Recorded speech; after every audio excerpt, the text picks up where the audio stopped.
Thank you for joining us on this little tutorial on how to join a meeting for our virtual classes. So first we're going to go over how to do this on a mobile device. You're going to go to your app store and search up Zoom. It's going to be the first result you find, and you're going to go ahead and download that app. This is how it works for mobile devices. After that, you're going to get an email from us with a link, a meeting ID, and a password. So you can see I'm getting the link now, opening it up, and it'll appear on the app just like so. You're going to have to put in a password, so make sure you keep the email open that was originally sent. You're going to put in that password, and that'll allow you to join our Zoom meeting. Right there I am, my wonderful smile. So anyway, it'll make you wait in a waiting room until the admin lets you in, but you'll see this is what it looks like when the admin lets you in. So now let's go over how to do this on a computer.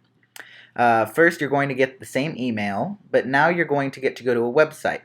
So make sure to click on that link, and then you're going to be prompted to put in a password just like before.